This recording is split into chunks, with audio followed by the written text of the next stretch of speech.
Hey everybody, welcome to another episode of Windshield Time, the podcast where we help you use your windshield time to turn learning into earning. Windshield Time is brought to you by Service Excellence, where we help you turn learning into earning. Almost at the power, James. I'm Chris Elmore, your host, and joining me remotely, but as always, is my excellent good friend, Harold James Walker Jr., also known as J-Dub or James Walker, if you want to be that way about it. I should say J-Dub unless you're not into the whole brevity thing. There you go. If you were part of the Benifer group, you know. I'm not. Today on the podcast, we're going to talk to you about being a really, really awesome P. Stay tuned.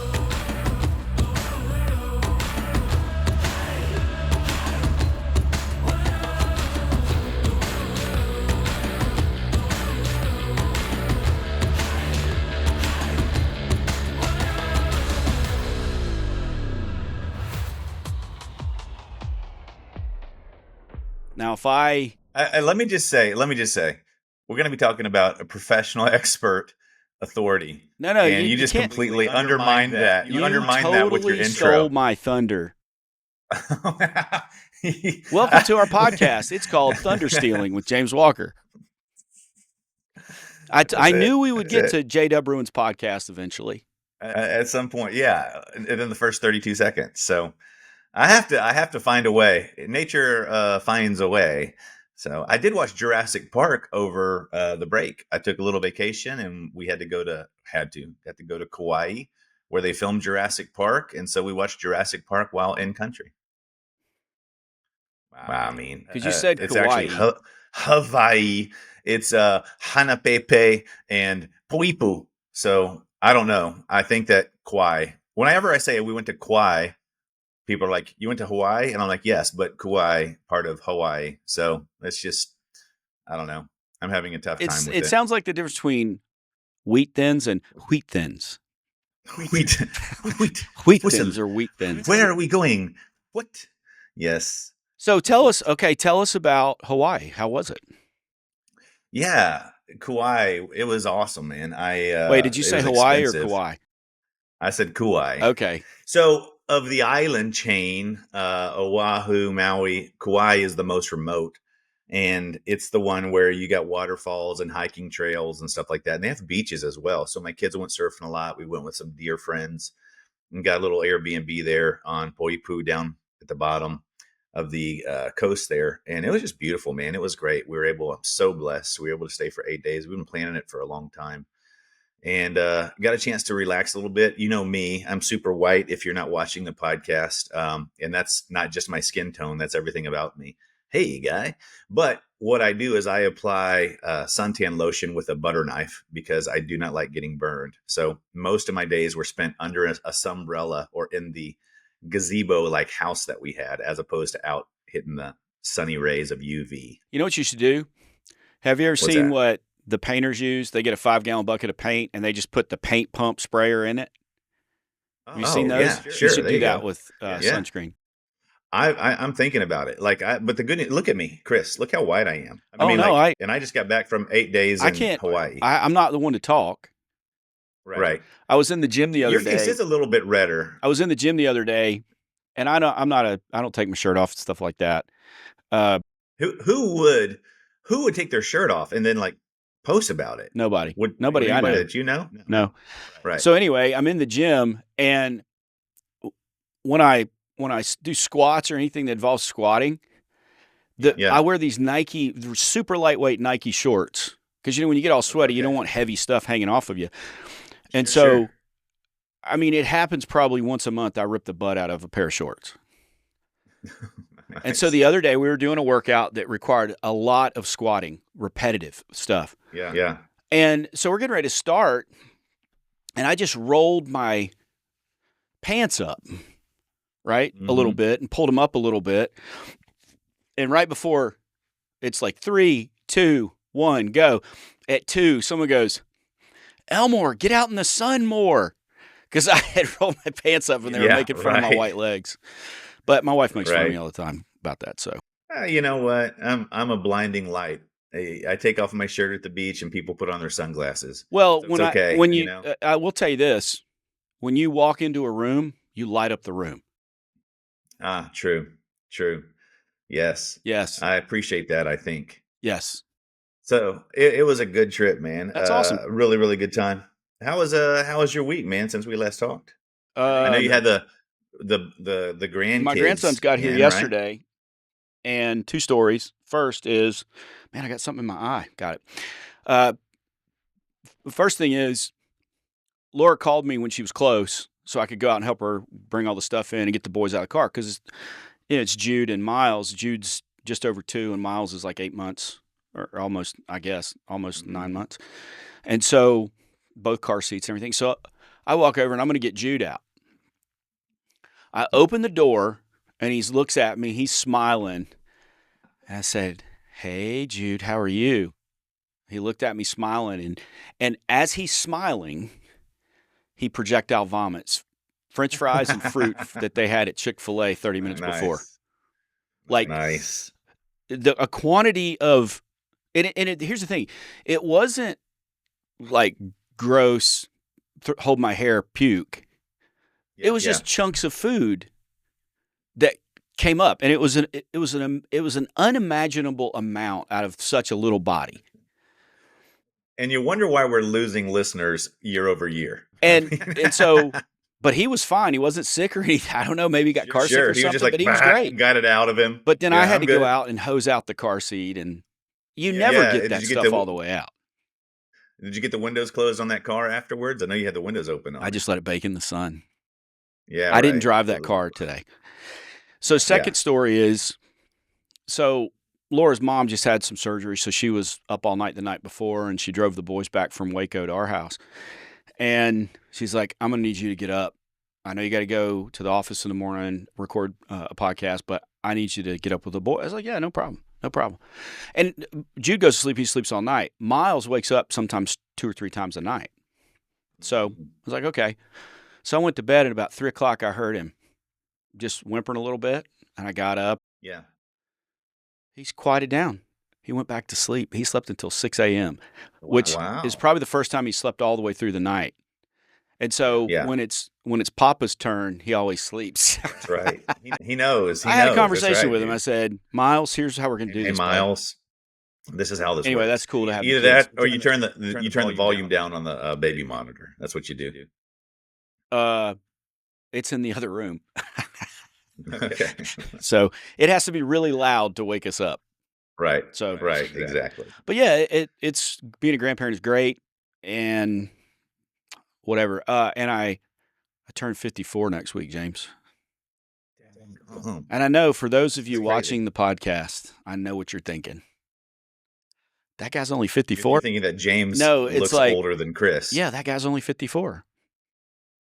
But I would say I'm probably in the best shape I've been as an adult.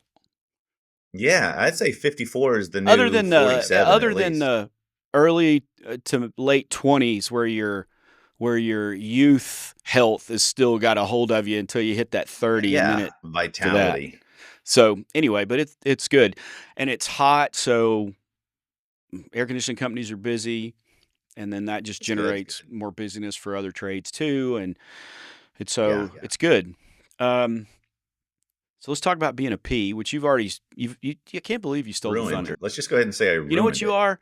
You're like a meteorologist in Austin, Texas. Yeah. Okay. What happens? Sure. 90% chance of rain, 100% chance of rain, heavy downpours possible, et cetera, et cetera. And then the day gets here, 15% chance of rain, and mostly clear. And I ruin things. Because you're all anticipating the thunder and the lightning and the storm. In this case, not of precipitation, but a storm of knowledge. And what happens? A fount of wisdom. It just gets stolen. I just drive by. Like you're doing all this preamble most and prep, of the time and I just it is drive like by and toss it in. With you. Yeah. That's it. That's okay. We kid because we love. All right. Let's talk about being a P. Professional expert authority. Oh. Yeah. And if you're listening to this or watching this podcast, you are a P. You are a professional expert authority. Whether you feel like it or not, that's what you are. We're going to walk through that. And we're going to get kind of literal and maybe literary and alliterative and whatever lit things I can think of, because it's going to be lit. Yeah, it's going to be lit. Did you like that? That was stream of consciousness right there. I didn't 6 out think of about 10. doing that. Probably showed. Hey, you couldn't lie. Probably showed. I put no thought into that before. But let's just break it down. So, a professional expert authority. I'm not going to ask you what you think it means. Okay. Because I do not think it means what you think it means. But Inconceivable. because everybody's got their own opinion about it. And so where I want to start with it is I want to go to, let's do the dictionary definition of each word and see what it, dictionary.com. Let's see the composite picture that it puts together. Oh, okay. Yeah. You like that? Yeah, I need to start having a big word buzzer for you. Alex, have I used a lot of big words that you don't understand? He said not yet. That's not the case when you get on your big word thing. That speaks more about Alex's IQ than it does your succinctness. It could, and that's why we don't mic him. That's true. So podcasts. Tell me what the P stands for. Tell me what the P stands for. And this one, we don't mic Alex. Okay, P, professional. So this is the dictionary.com definition of professional. And I didn't pull every one of them because there's a lot of information in there. But a professional, following an occupation as a means of livelihood or for gain, expert at some kind of work. Okay. So if we take the first part of that, following an occupation as a means of livelihood or for gain. Now, there's a lot of other definitions. You can be a professional. Like when we refer to, the dictionary actually says one of the educated professions, which is CPA, attorney, et cetera, those kind of things, which implying that a plumber is not educated is ridiculous. But whatever. Sure. Following an occupation as a means of livelihood or for gain. So guess what? If you get paid for something, you're a professional. Right. The Olympics used to think that, right? Versus being an amateur, right? But if you're paid, if you're doing, if it's your career, you're a professional according to the definition of the word. Now, so it's like expert, you could be like a professional. You could be like a professional football player, and everybody thinks, "Oh, NFL," but you could be part of the UFL or one of these other leagues. You're getting paid for it, right? And you're a professional, but that doesn't necessarily dictate your competency or skill. It just means you're getting paid for the work that you're doing. Well, no, and it's just a label based on kind of default because you're just doing it, and so you're it because you're doing it, right? Right. Like no one describes themselves as an amateur hockey player. I mean, do they? You have, but other than you. Okay, maybe. I've shown some pictures. But but seriously, no one describes, I mean, if you're going now. Yes. If it's a means of livelihood, you're a professional. You might not be a great professional, but you're a professional. Well, if you're getting paid for it, if it's a means of livelihood, what says livelihood or for gain, you're a professional. So that means that a plumber, an electrician, an HVAC tech, apprentices, you are professionals by the definition of the word professional. Yeah. And here's the interesting thing for me is if I go to what's not in that definition. That definition doesn't contain any reference to standards of conduct or standards of work or anything. Right? Well, we've kind of inferred it to mean at this point. Like when I say somebody's professional, my assumption is not that they're getting paid. My assumption is that they are white glove, well-spoken, et cetera. That's interesting. So the definition is not about the experience. It's about the sheer transactional component of professionalism. That's right. Well, there's also, I think, an innate, the definition that we have of it is there's an innate, just a assumed definition of things like standard of conduct. You're going to be dressed properly, whatever it is for that. You're going to be on time. You're going to speak well. You're going to be able to articulate your knowledge, those kind of things. I think that's what we think of when we think of being professional. Because it's interesting because there was no adjective definition in terms of action about being a professional. Yeah. That word, there's nothing that says what acting like a professional. Right. There's no qualification of it as much as quantification. Either you're getting paid or you're not. Exactly. You're either doing it or you're not. You're either doing something for livelihood or for gain, then you're a professional. And so that was interesting to me because, okay, then where do we get these standards of conduct? Where do we get this generalized, shared, unspoken definition of being a professional, what it means to be a professional? Where do you think? Where does it come from? It's great. It's kind of like looking at the etymology of these words and what it has come to mean versus what it actually means. Because if somebody told me that somebody's a professional, I automatically assumed 90% of what they're saying is conduct based, as opposed to even competency based, right? Absolutely. That's a good way to put that. You could have a master technician who is completely unprofessional. Absolutely. But, so there is a place of where even if it isn't the definition, what it has come to mean is just as potent, if not more so. Well, and I think, again, it's that unspoken standard of conduct. And, it's interesting because I think being a professional comes from code of conduct, standards of conduct, code of ethics, ethical conduct.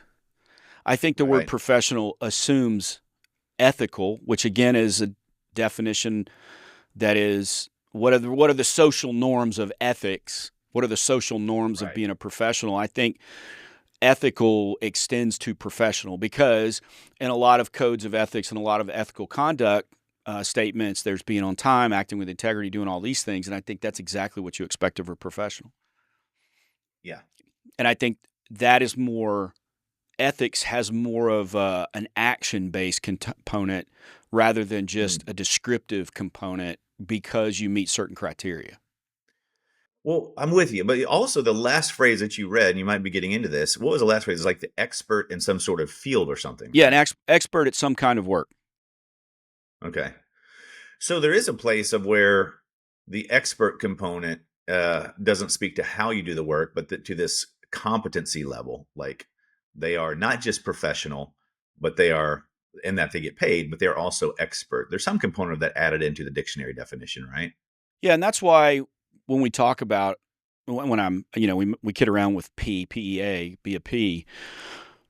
That's why just the way we put these words together makes sense. Professional, expert, authority. Because in researching the definitions, because we've talked about being a professional, expert, authority on this podcast probably 2 years ago, but we didn't go into the definitions of what these things meant. And in prepping for this podcast, as I went through the definitions, it amazed me how, not amazed me, but it was kind of like, wow, that's cool how when you look up, if you keep those words, the three words in those are professional, expert, authority. I'm going to use it. I'm going to use the A word, James. Oh. It's very alliterative. Oh, okay. Trips off the tongue. Professional, expert, authority.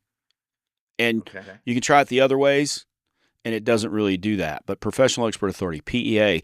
But when I looked up professional, what do you think I saw? I saw what I said. It's the expert at some kind of work. So now let's... The expert. That's the next. So now, we just flow into X. What does it mean? Expert, someone with a specialist skill or knowledge in a particular field. Okay. And authority. Okay. See where we're going with that? But let's focus on expert. The definitions lead into each other. That's right. So someone with a specialist skill or knowledge. Are you amazed? I'm amazed that you actually spent time prepping for this, but keep going. Thank you for that. Yeah. That really helps our downloads, James. Expert. Someone with a specialist skill or knowledge in a particular field. Okay, again, That word is it's a it's a moniker, a label that's applied to you because you've checked some boxes. Mm-hmm. Okay, Malcolm Gladwell says 10,000 hours, right? What is that? Is that a tipping Yeah. point? No, it's outliers. Outliers, sorry. Um, so 10,000 hours. So you work 2,080 hours a year. Probably you work more than that, obviously, a little overtime. So if you're a technician or a plumber, electrician, whatever, you work that much in a year. So that would follow then that 5 years in, you're considered an expert. Just if we base it on quantification. Because again, it's like we said with professional, we can quantify that definition just because we're in a field for livelihood or gain. You're an expert if you've been doing it 5 years. Probably, and we can argue whether that's really a legit number or whatever. I'm sure there's people who, like myself, I did it summers for 4 or 5 years before I got into it full time, and then I worked in it full time for 10 years. And so I checked the boxes. I lasted long enough to be an expert. Mm-hmm. And it's conceivable that someone could get to 6 years of experience and then they leave a trade to go do something completely different. But does that mean they're not an expert in what they were in before? I mean, that's the thing. And so we just check the boxes as being an expert. But it's interesting that in looking up that word, the definition contained an authority.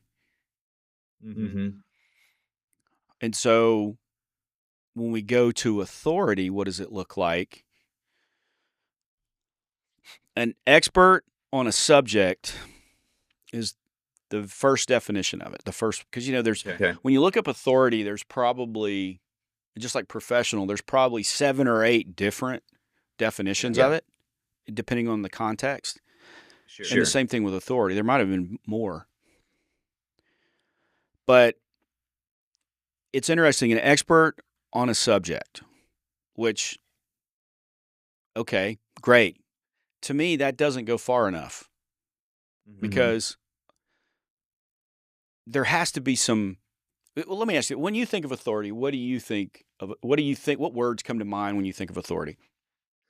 So authority as a noun, you think is someone like an oracle or somebody who just has a wealth of knowledge and insight who, when they speak, you listen. What's the old E.F. Hutton? Was that E.F. Hutton? When E.F. Hutton speaks, people listen type deal? Yeah. There's an ad campaign back in the 90s or something that from their mouth flows insight, irrefutable insight, basically. Okay. I love that. And that, if I'm the authority on it, that's one of the definitions. Yeah. But some people might think of authority as the police, the government. Sure. Or heavy-handed autocracy, kings type stuff. Top down, meaning I control you, I wield power over you kind of thing as an authority. Because we talk about, do you respect authority? Yeah. Do you buck authority? Is it? Well, and I think what's interesting, let's define those two, because authority is, if it is granted, it means that, dude, I give this guy, he says, and I listen. That's granted authority. Assumed authority is, I am your Lord, listen to me. Yeah. And one is a position of influence, and one is a position of, dominant. I can't think of the right way, but dominance, right? And so I think every single person who is like, I'm anti-authority, anti-establishment, probably is extremely beholden to another authority in their life. Maybe an authority figure who's telling them to push back against authority, right? So there really is a place of where authority is something that is, yes, granted. But yeah, that's insightful. That's interesting, at least to me. So let me give you a few more on authority. Okay. An authority. So a definition of authority, an event or an expert on a subject, a persuasive force. Interesting. Mastery and execution. Okay. So the thing that these two have that that this word has that the other two didn't have. So professional, when you say to somebody, I want you to look up the definition of professional, they probably expect to see some sort of action listed in that because it's about conduct or carrying yourself or whatever. Right. But there is none. We pointed that out. There's really no. Now, depending on the dictionary you look at, I use dictionary.com. Okay. And I mean, I think it's a respected source. I've seen it cited in other works and things like that. So you could probably dig further and there might be something that's actionable. But for the most part, it's a label. Expert, same thing. There's no action there. It's a label. And authority can't happen, if you think about this, without the first two. But then the phrase, you exercise authority. You don't exercise professional. You don't exercise expert. Now, you change the words. You can exercise professionalism, but again, that goes to how that's defined in the specific instance, because there isn't a blanket definition for professionalism. And then you think of expert, you can exercise your expertise, right? Which means you're actually doing something. And so when you put exercise in front of these things, an action is applied, but authority is the only one that at least in my interpretation of the definitions, that has action words with it. Huh. Interesting. Persuasive. So that means you're persuaded. Force, a persuading force implies it's in action, it's moving. Mastery and execution right there. That's you executing, you're doing. And so it's just interesting the way these words fit together and how we use them to describe the technician.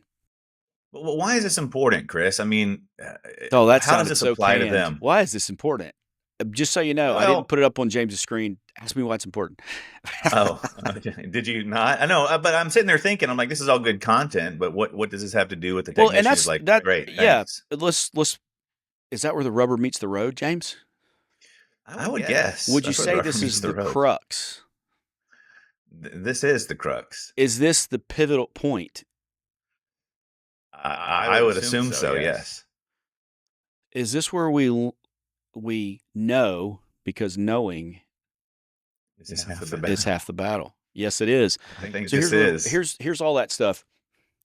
You are a professional expert authority, and I think if you go and you ask a group of technicians in any trade, are you professionals? Yeah, I get paid for it. Are you an expert? The crustier ones would say, yeah, I'm an expert. Yeah. But they'd probably be more, well, I don't know everything, but I know a lot. So, yeah, I guess you could call me a little reserved. Yeah, I'm an expert, but there's stuff I'm still learning. They would reluctantly admit that. Yeah. But are you an authority? This is where I think we lose it. Because we associate authority with power. And certainly when you say authority, a persuasive force is power. Or it's a component in power, right? In terms of the physics world. Because we do get physical on this show sometimes. Yes. Yeah. Like what I did there? Yes, I did. So you as a technician, because you're a professional expert authority, you do wield power here. That doesn't mean dominance over the customer. Or that doesn't mean you impose your will on somebody.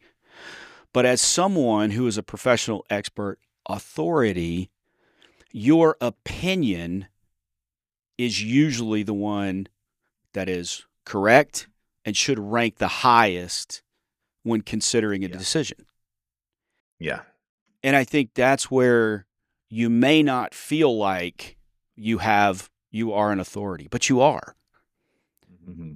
And one of the things I think about when I think of professional expert authority is I think of American Standard, obviously plumbing and HVAC equipment more recently.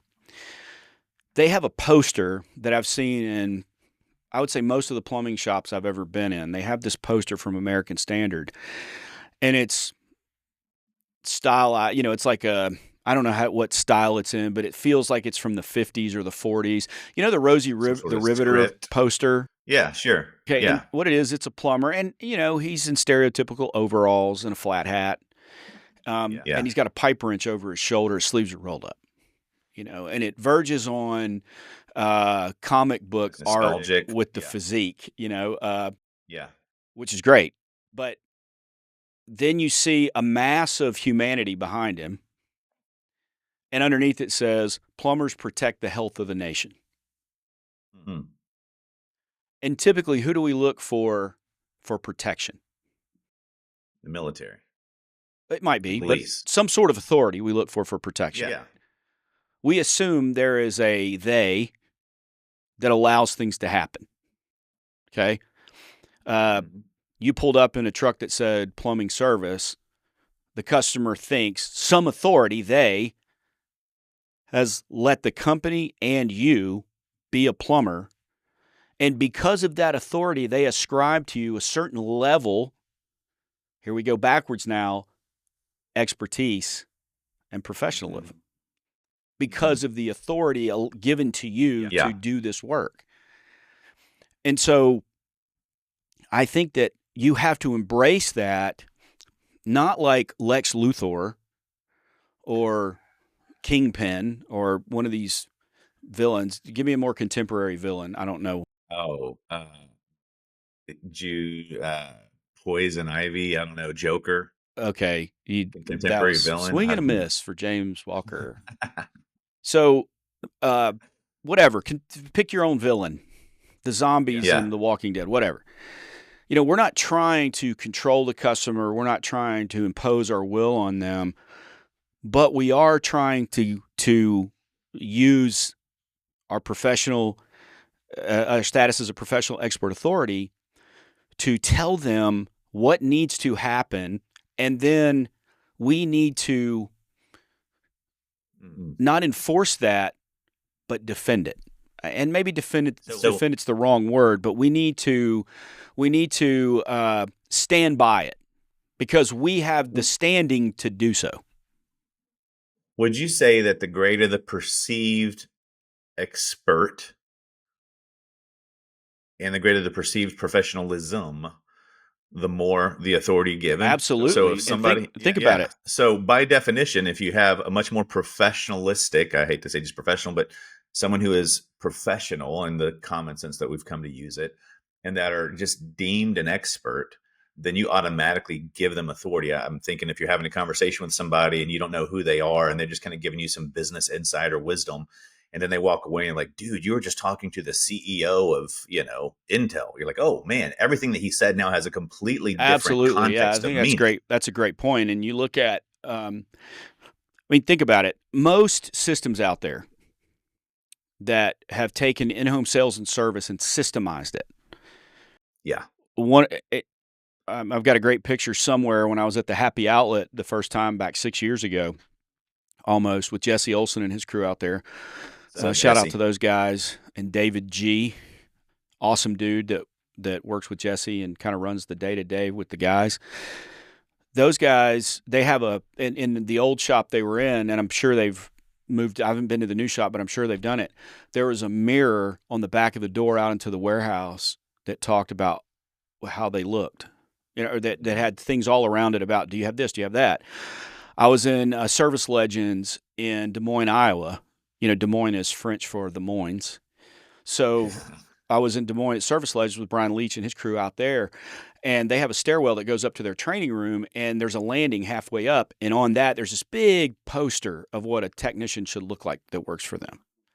And it's embodying the professional look, and air quotes professional, groomed, clean, uniform tucked in, ironed, the right shoes, floor savers, all that stuff is there. And I think that when you think about all the way back to how your phone is answered, and then what the truck looks like when you pull up, is it branded? Is it clean? Do you park in the street and walk up, not through the flower beds and the grass, but on the walkways, such as they might be? And you go to the door and you introduce yourself the way You should. And maybe your system is to put down a mat, but you're going to put on floor savers and going to look the customer in the eye. You smell good, or at least you don't smell bad.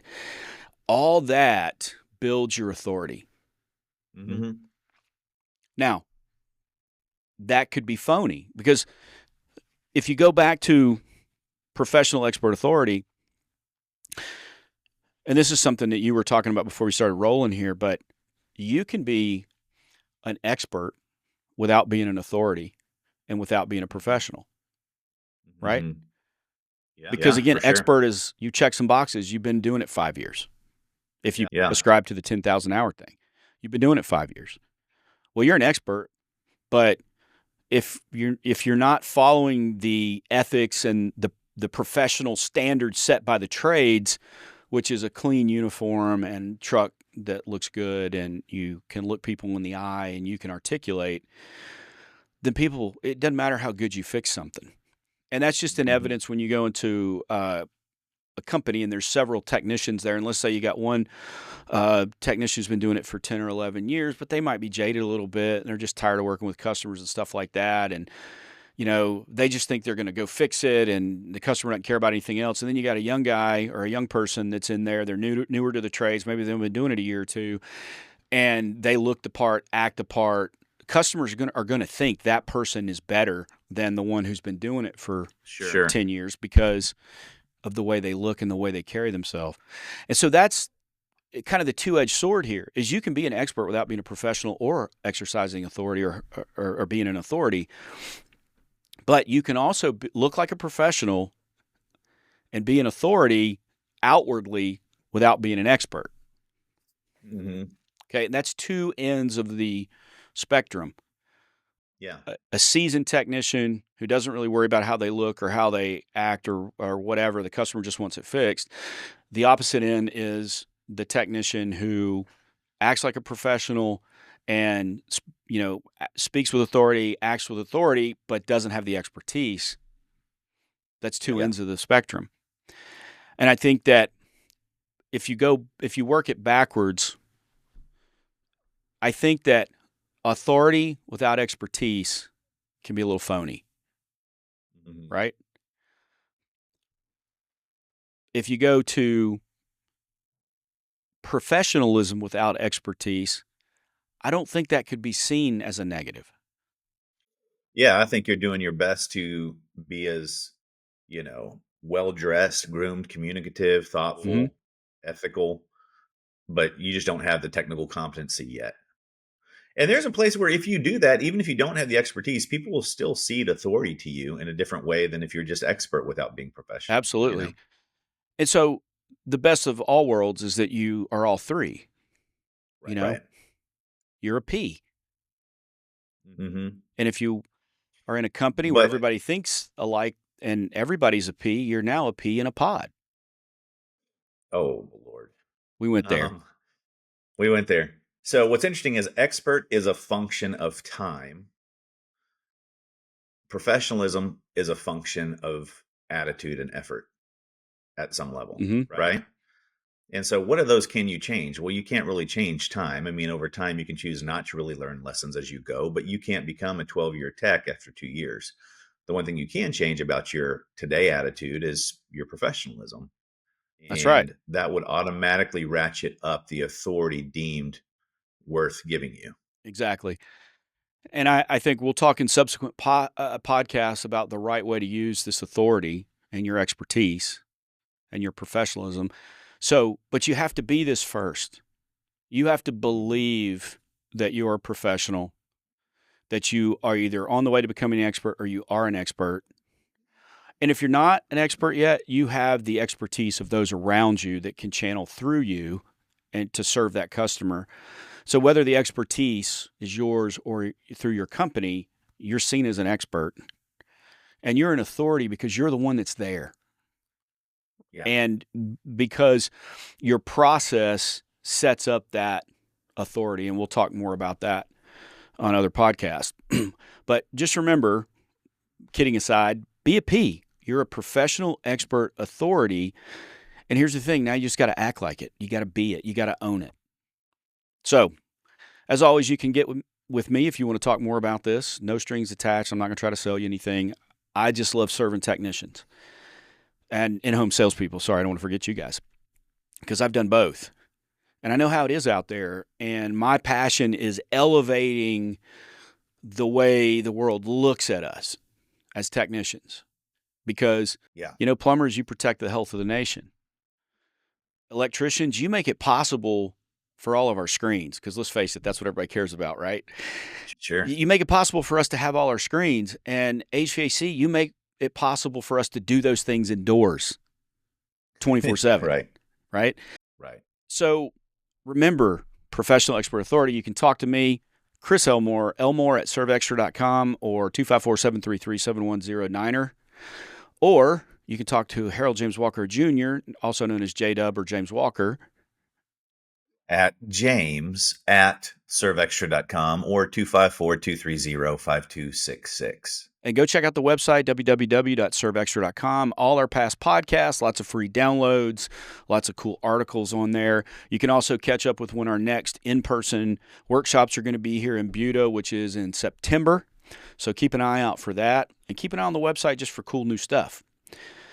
But until next time, James, what do we do here at Service Excellence? As professional expert authorities, Chris, we turn learning into earning. Thank you, Shatner. Bye, everybody.